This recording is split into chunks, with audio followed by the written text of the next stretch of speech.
What if I told you that this Caribbean island has been hiding 2,000-year-old secrets that the tourism industry doesn't want you to know? I connected with a local filmmaker named Akley Olton, who schooled me on everything.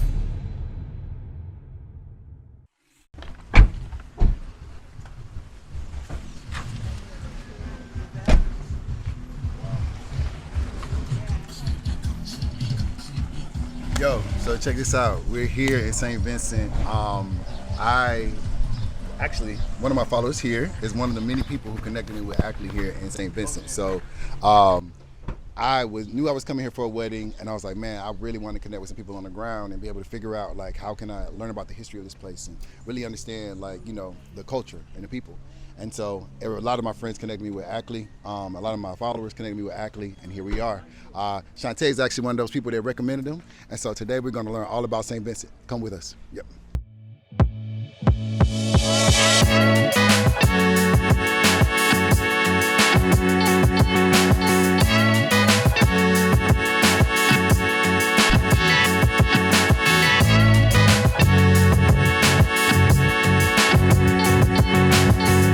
Vinci is your title. Your last name. Okay.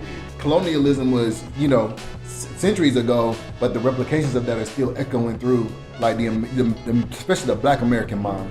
We're 46 years old. Wow. Right? Wow. When you think about America, that is however many hundreds of years old, as a country, as an identity. Right? So that's the fight that we're fighting now, that a lot of these developed countries have fought hundreds of years. So we're like in the infancy when you think about like the fight of Black people in the world. That's where we're at. You know, so that's why it looks a little bit different. It's the same struggle. Oh, facts. But it looks a little bit different. Yeah.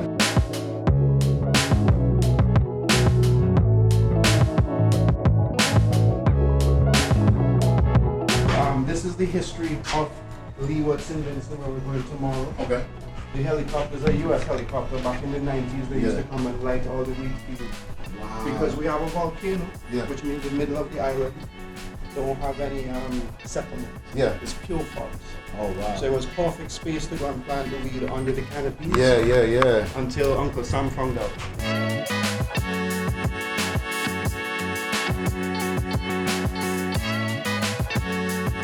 All right, so check this out, y'all. I was in the car and I was like, yo, I want to get some good food because I've been on a resort. So first stop has been to a gas station where Shantae's put me onto some rotis. This is my first time.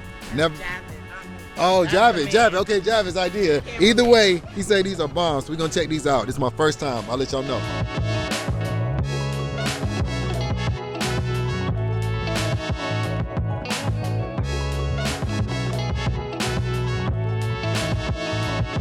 All right, Javed, it's on you. This was your recommendation, so let's see if the hype is really, really worth it. I hope so. I'm hungry. Oh, wow. Okay. Yeah. Good choice.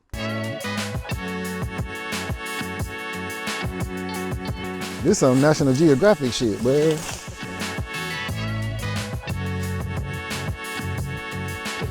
To this area, well, it's Argyle, but there's a river running down here called the Yambu River, and an area further inside called Yambu. So they call them the Yambu petroglyphs. So you could see the Wow. This is like the image of it, the interpretation, and it's right there.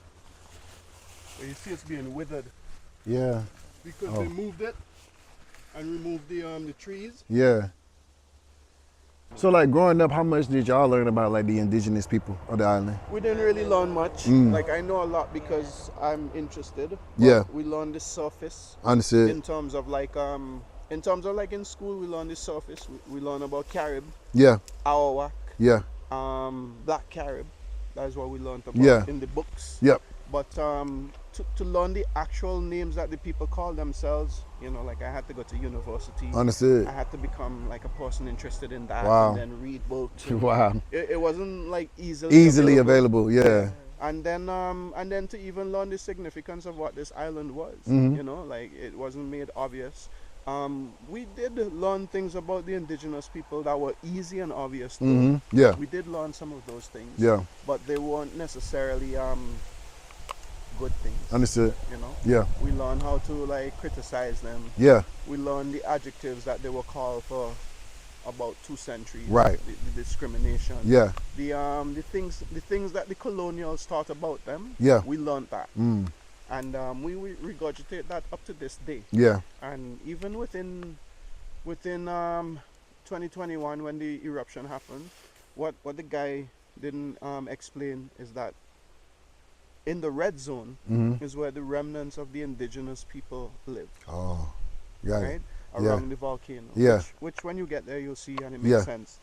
And it was a safe space, and the furthest place they could be the extreme north of the island. Right. From the King's Town. Yeah. Is in the extreme south. Yeah. The furthest they could be, that's where they went. And that's where they were kind of like trapped. Yeah. And that's where they reside all these years. But the other thing about this whole area is that if you look at the map of St. Vincent has 5 parishes. St. George's, St. David's, St. Andrew's, St. Patrick. You know, St. George was the king in the day. Yeah. The others are saints of the British realm. Right. And who is Charlotte? A wife. Right. Yeah. Bridgerton. Yeah. So this is Queen Charlotte's realm. Wow. It was named in her honor. Yeah. This whole parish, this area that we're on. And as we go up, you'll see that it's also like the largest expanse of sea coast on the island. Like okay. Flat land. Oh, dope. It's pure sea. Okay. But it's pure Atlantic Ocean, which is, for us, we don't play with the Atlantic Ocean. Yeah, I feel that. You know that like in a lot of places, black people don't know how to swim? Yeah. Here we know how to swim. Yeah, and you still don't play. We don't swim in the Atlantic. Oh, wow. We swim in the Caribbean. Yeah. Or in the rivers. Yeah. This is where the indigenous people live.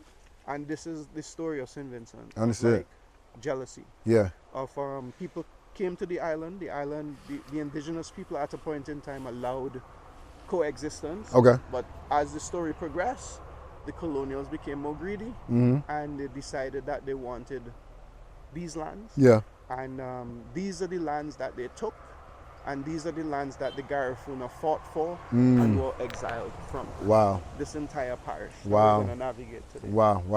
Yeah. Okay. Yeah.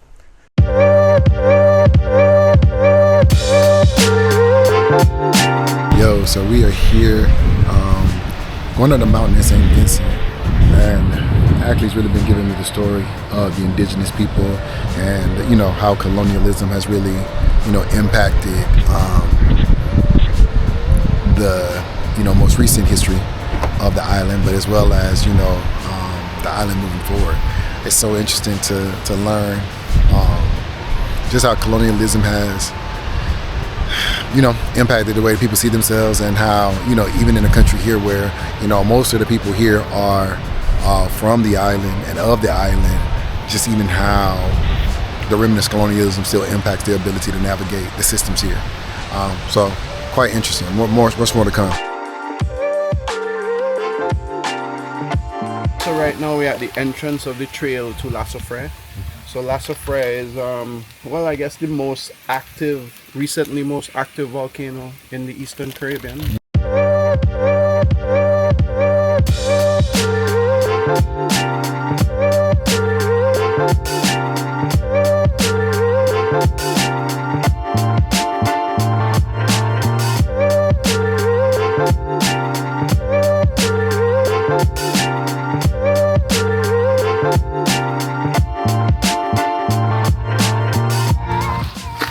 See over there, looks fine. Yeah. So the volcanic side of the island has this stuff on the beach.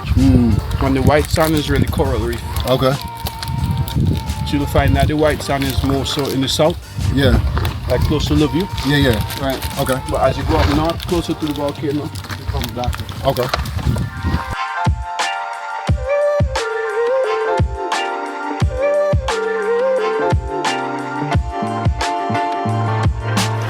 Check out this view.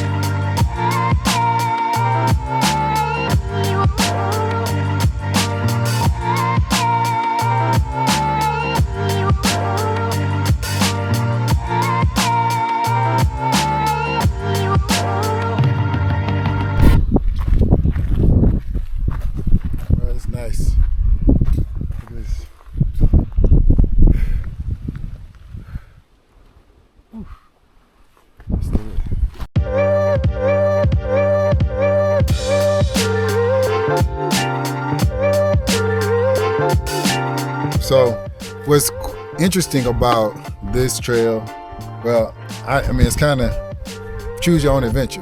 So we're trying our best to make sure that we're staying on the trail, following the footsteps, because it's not really marked. But I mean, the views out here you can't beat. It's kind of raining, even though it's misty. We decided not to go all the way to the top just because it's getting to be almost dark, so we want to get back to the car. But man, this is probably one of the most relaxing hikes I've had. The rain is just perfect. And even the clouds, it just gives this mystical appeal. Definitely something you got to do when you get to St. Vincent. So yo, check this out. A couple things you need to remember when you do this hike. First of all, come ready. This is well beyond a beginner, but it's definitely doable. 2, be prepared for the rain. As you can see, that weather can change any moment. And so I'm a little soaked, but it's all good. And last but not least, always remember,